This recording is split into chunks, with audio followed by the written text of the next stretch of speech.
So we were just talking about healing because that's what we do a lot when we're together. It's kind of our jam. Pretty much. But we were talking about some of the things that keep us from experiencing the healing we want and just why it's so hard. And we thought we would take that conversation to the video while we're enjoying some Ben & Jerry's cookie dough. Buy one, get one free. That's the way to do it. Ice cream is a way that you are able to enjoy the healing. It puts you in the moment, present, slowing you down. Grounds you, yeah. That's a good point. The flavors, the coolness, the smoothness. So we really advise eating ice cream. Things that stop us, the busyness of life, to get caught up in it, and kind of lose track of priorities and healing, prioritizing yourself, resting, slowing down. Yeah. Which sucks because there's always something. It's kind of like there is always something. One of our negative sayings. It's always something. So it's not that those things are bad, but if you're not intentional, it's very easy for those things to get in the way of our healing. Right. Just because it's like priorities. Not that healing is not a priority, but survival and taking care of like your people and your job and all that is going to trump it a lot of the time. Yeah.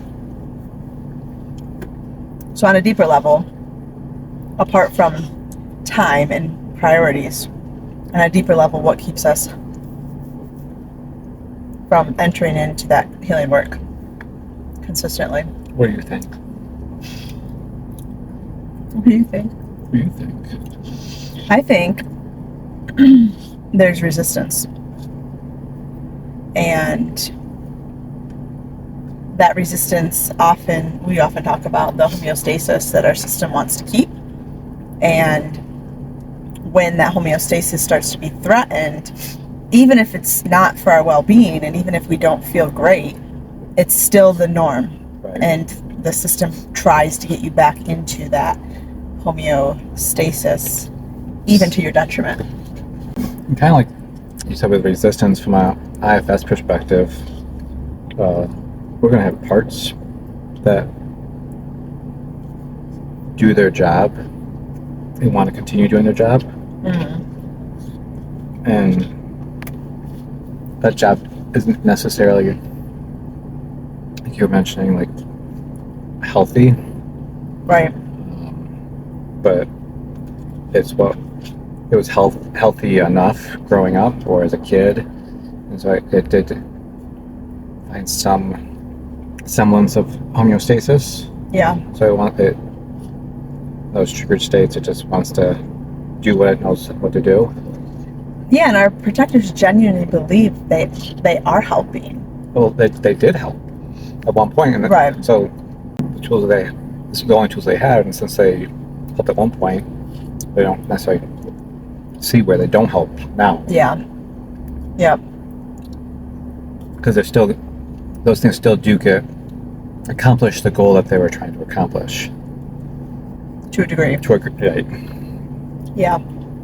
Like maybe a part that wants to push people away.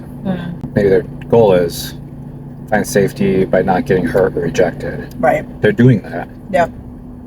But now safety might be like connection, but they don't realize that that's a new need, because there's actually people around that they can connect to and they are safe to connect, but they're just like, those parts are be like, no, I don't want him or her to feel rejected. This is what stops them from feeling rejected. Yep. And then that part is let off and polarized with another part that's like, but I'm so darn lonely. Right. I want connection. I want to be known. I want to be seen. I want to heal with other people. So then there's that internalized or that internal war between the parts. And then the part that doesn't want you to feel rejected, gets attacked Mhm. and then digs in even more to try to help you dissociate, shut down, stop that feeling of rejection even more so. There's so much that keeps people, like so many genuine dynamics at play that keep people from going further in their healing. Even somatic symptoms, we'll see a lot where people start to delve into revisiting their childhood narrative or looking at their patterns and their beliefs and their protective mechanisms, and their bodies like goes haywire and they start getting new symptoms or symptoms they had in the past, or they go into shutdown and they can't get out, or they're so activated they're having panic attacks. Like this work is hard. It's hard. And it's not quick, and it just takes a lot of patience, compassion, endurance to keep on taking one layer at a time. Yep.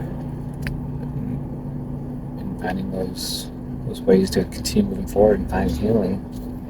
One thing that is super important is to resource yourself well in this journey, and whatever that looks like for you, of what people you can have by your side, even if it's just a phone call across the country, having supports and resources in your day-to-day life to kind of be scaffolding for you as you do this hard trauma healing work is game-changing. Yep. Sure is. I'm glad. So that's today's talk with Ben and Jerry. Ben and Jerry's therapy talk. Did you finish? Mm-hmm. You beat me. We just had a wonderful head, neck, and shoulder massage as well. That was very enjoyable. It was. I fell asleep. I did not. It was nice. It was so good. Okay, until next time. Until next time.